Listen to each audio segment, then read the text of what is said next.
So, first of all, thank you very much for your time and agreeing to do this. And I'm very excited for you, for tonight. And last time I listened to you was when you came down to Salon with the Quartet West. Oh yeah. It was an amazing concert, and I'm really looking forward to watching you tonight. Thank you. And so my first question is going to be around what brings you here with your quartet, and also about your current work. So how did you get in touch with Zuhal and start this gig? Well, I've been working with my quartet in Europe and all around for maybe 15 years, with Christoph Sanger on piano and Rudy Engel on bass and Heinrich Kerberling on drums. And we got information that you would like to hear us play from our promoter. And I've played here several times, at festivals and other clubs. And Karim Gorsev, he also recommended us to the club, as a good group to hear. Yeah. So that's how we got here this time. So it's we're really looking forward to the concert. I haven't played here at Nardis yet, so I'm looking forward to that. When it comes down to playing in a club versus playing in a large auditorium, how do you feel the difference affects your music?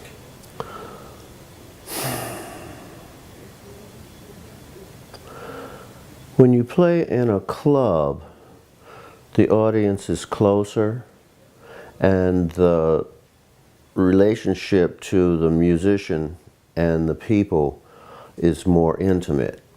A large theater and large concert halls, it's a different feeling because of the physical distance that the audience is from the band. So it feels a bit different, but when you play music, it's always the energy of the music that makes the connection between yourself and the people. So once we start playing and the music begins to happen, then the feeling is very, very similar, because the music is the feeling, and it goes out. It goes out if it's a small crowd, it goes out if it's a large crowd. And coming back to your recent recording Oasis, you've done that with your European That's right. Can you tell me a bit about the story behind the album, and especially I loved your version of Coltrane's Crescent, right? Mm-hmm. And can you tell me a bit about how the album came up with how you came up with the album? Well, I wanted to play music. I always want to play music that I'm very, very involved with, that I really love. So I played and practice when I write.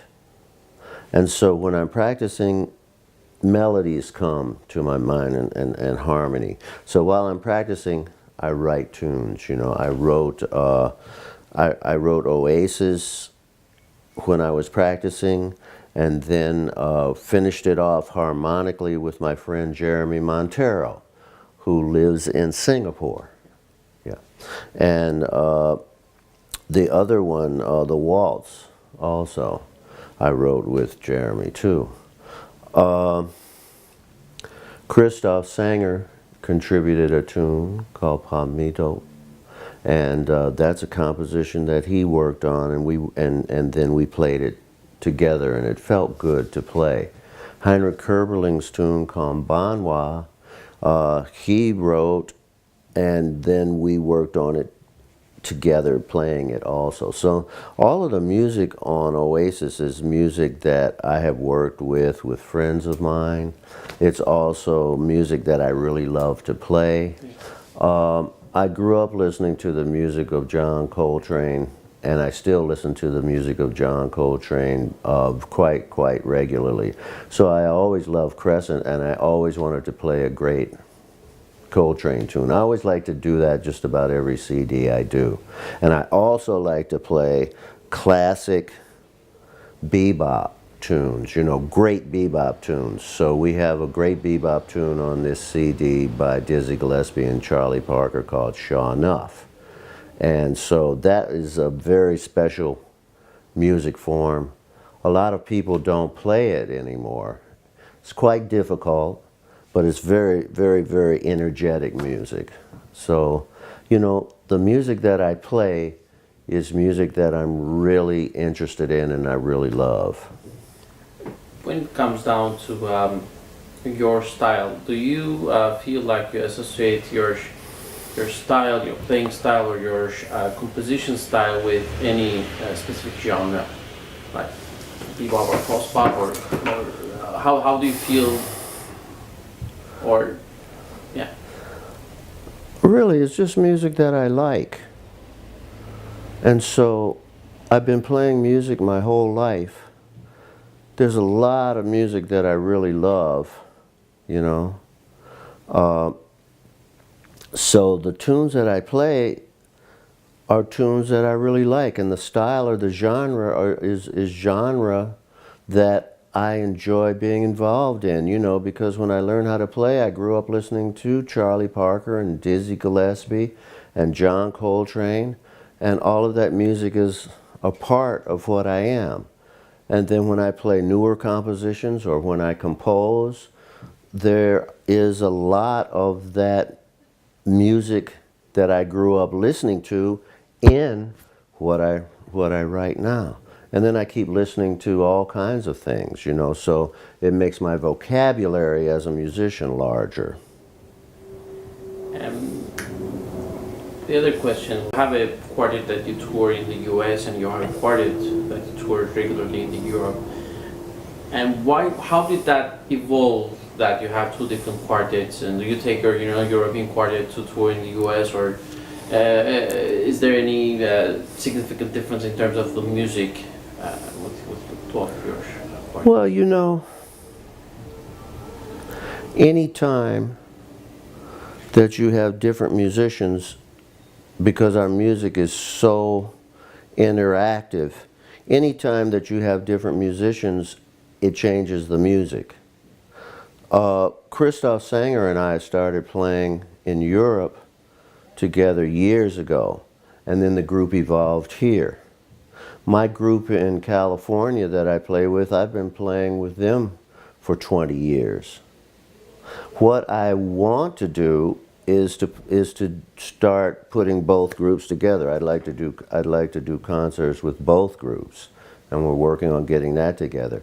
I did an album called 4+4, and half of the album is the European group and half of the album is the US group, and then the tune right in the middle, both groups played together simultaneously. And I'd like to do some of that. So, you know, we're working on creating a situation where we can do that.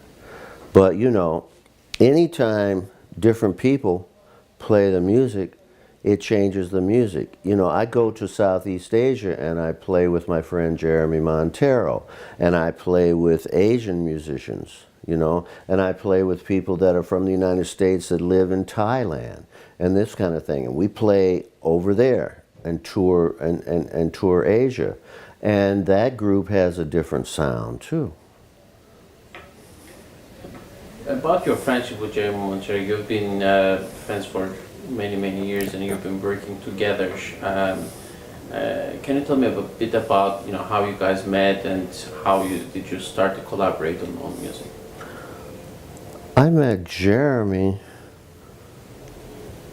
when he was maybe 20 or 21. And I did a lot of fusion music. I did a lot of music with Lee Ritenour. I did a lot of music with Harvey Mason and different people. And Jeremy called me to come to Singapore and do do some fusion music. So that's how we met.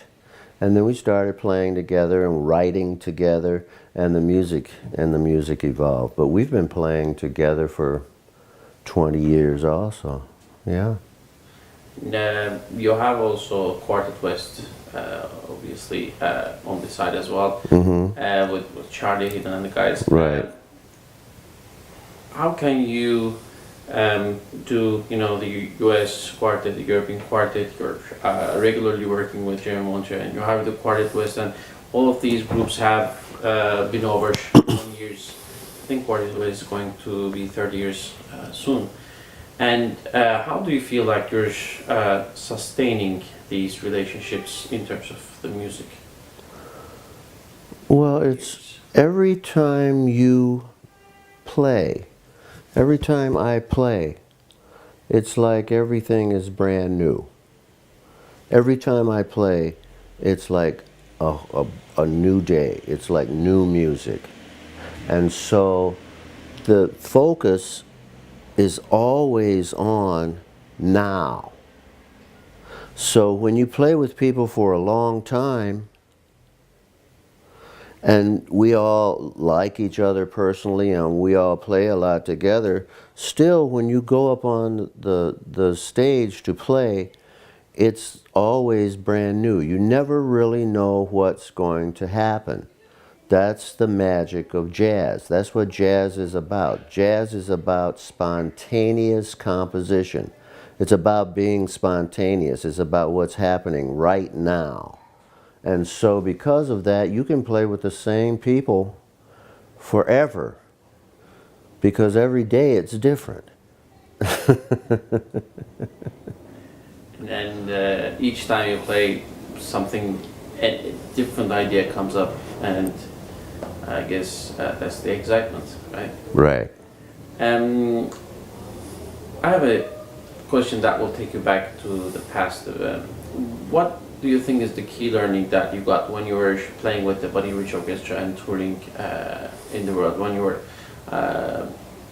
younger than 20 years old?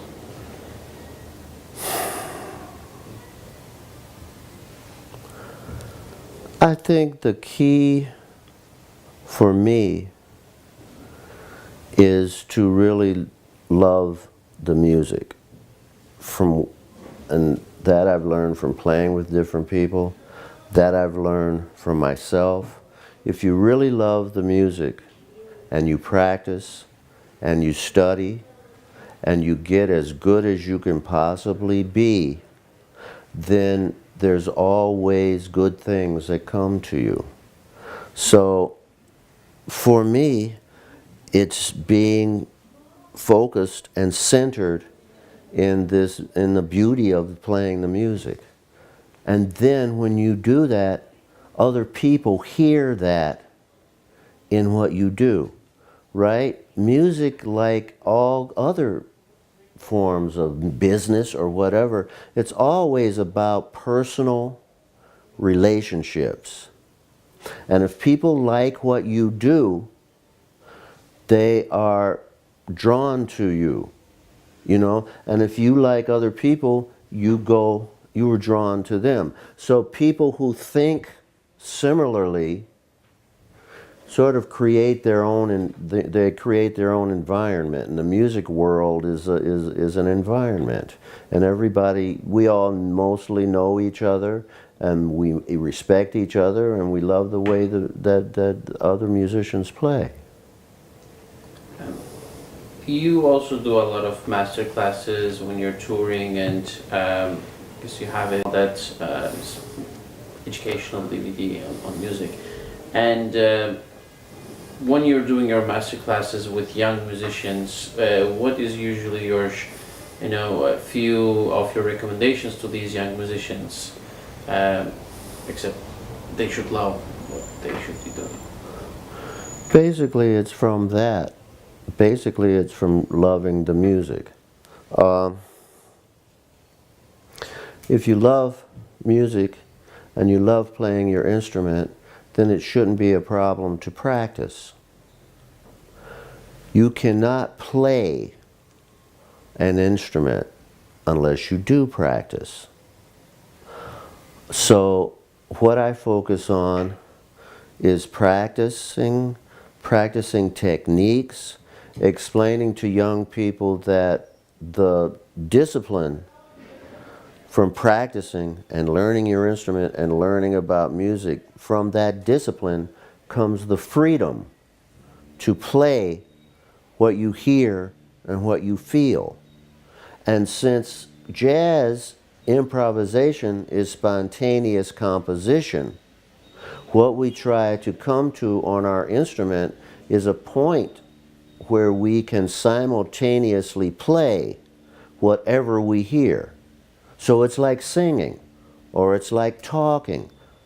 And so when you sing or you talk, you don't think about the words, you don't think about what you do with your tongue to make the letter T, to say the word the, because if you have to think about that, you can't have a conversation. Music is a conversation. Playing jazz is a conversation.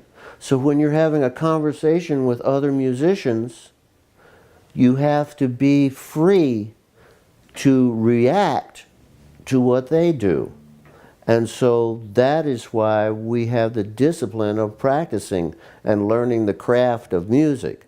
Because the more you learn, the freer it makes you to communicate and have a musical conversation.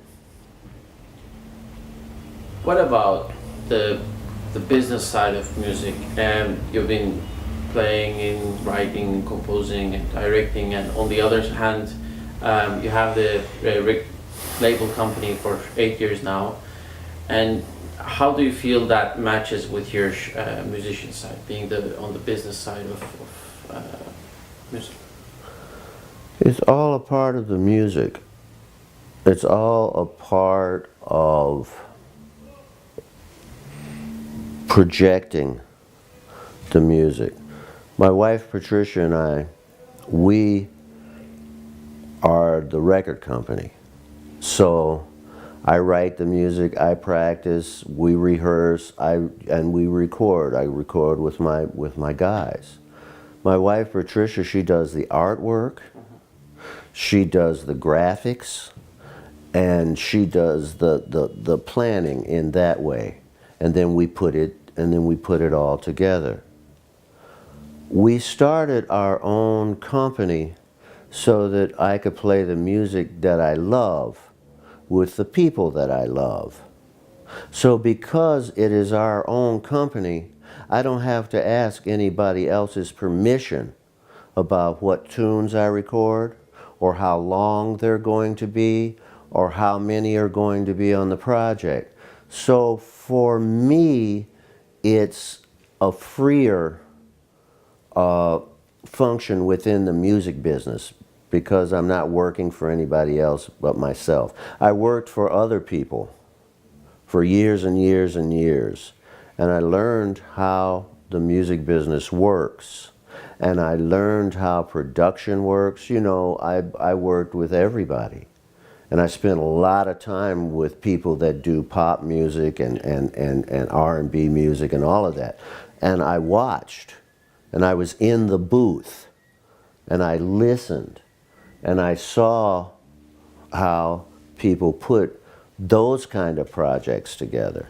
So when I decided to do mine, I had the knowledge from the background of being with other people. And now, you know, what I do is my interpretation of what I learned from them. You know, people like Quincy Jones and, you know, lots of great people. Well, when the times are changing, you know, the internet age and all that, do you feel that it's a new opportunity for the musicians to distribute their music, or is it bad for the musicians because, you know, there's a lot of piracy going on? I don't think that it's possible in our age to keep people from taking things that you do. Everything, every time I play my instrument, it's on YouTube. You know, every time I play a concert, every time I play a solo, it gets on YouTube. You know, because you can do that with your phone. People can do that with their iPhone. So there's two ways to think about that for me. One is all of that is good because it's promotion. And if people hear you on YouTube or see something that you do somewhere, they may say, wow, that's really cool. I want to go and see them, right? So it's promotion, so that's a positive thing. The other thing is, the music does not belong to us. The music belongs to everyone. And when you play music, when I play music, and the music comes through me and comes out to the world, at that point it belongs to the world. Because it wasn't mine in the beginning. It was borrowed. It came through me. It's spiritual. It's energy. Everything is energy. Everything is vibration. Everything is vibration on a different velocity, on a different speed. And it's something that belongs to everybody. And so, in that way, when you play, it belongs to everybody. And then the good things that come to you come back to you. You know, like when you give, you receive. If you don't give, you don't receive. And you don't, and it's impossible with music to give and say, well, I'm only going to give you this much and I'm not going to give you the rest, and the rest you're going to have to pay for, but I'll give you this. You know, life doesn't work that way. But if you give of yourself, if you give that things that are good from within yourself, things that are good come back to you. So that's the way I look at that.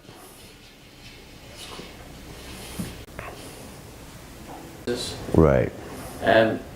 How did you guys get together to do this project? And if I'm not mistaken, you're going to be doing concerts as well? We're doing a concert tour in February. Yeah. And how did that project come up?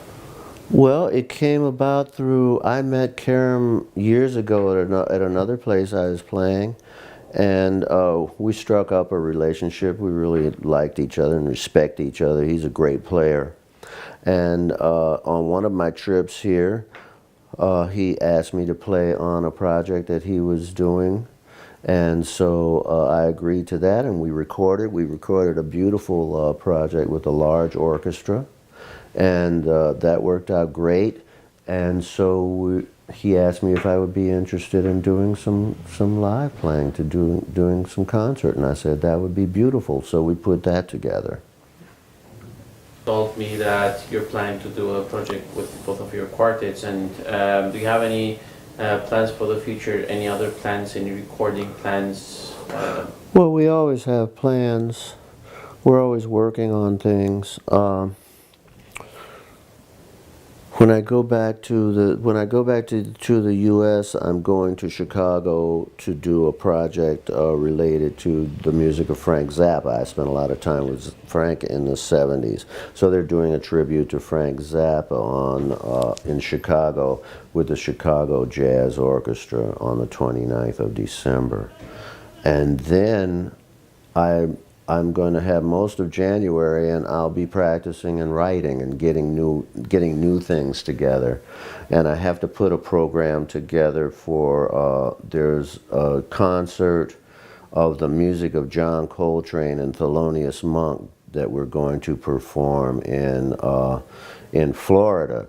And so T.S. Monk, Thelonious' son, is going to do his dad's music, and they want me to do to play some of the music of Coltrane. So I'm working on that program now because I want to introduce people to some of the more subtle tunes that Coltrane did. He did a lot of really beautiful, beautiful melodies that people are not aware of.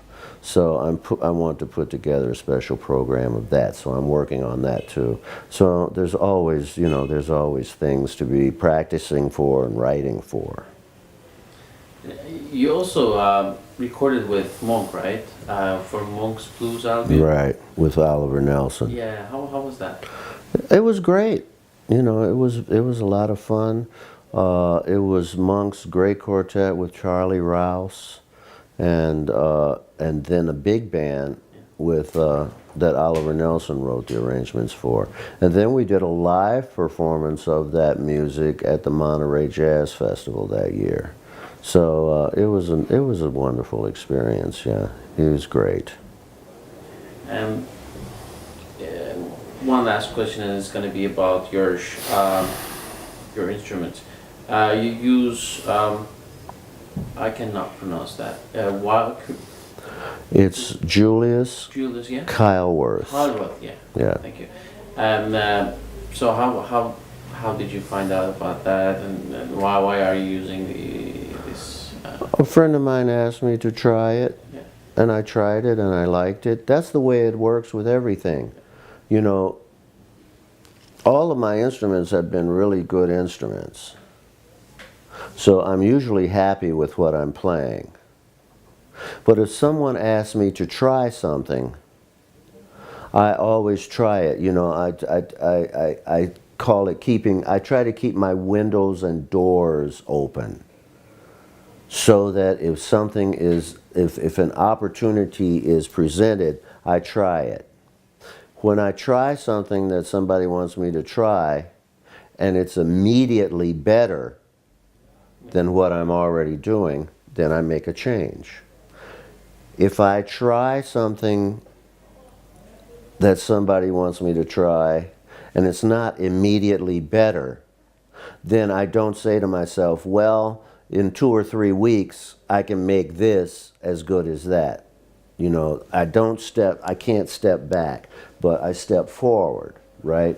So when I played the Kyleworth, it had qualities in it that I liked sound-wise. So that's how I started playing the Kyleworth. It was something that felt right for me. Yeah, it's different. You know, we all play differently. When I play, I put a lot of energy into my instrument. And some instruments can't take the air, and so they don't sound natural.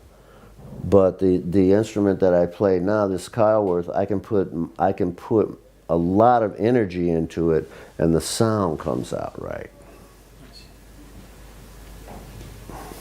I think that's all for me. Thank you very much. Good, thank you. I really enjoyed our Well, conversation as well. good. Definitely looking forward to the concert. Good.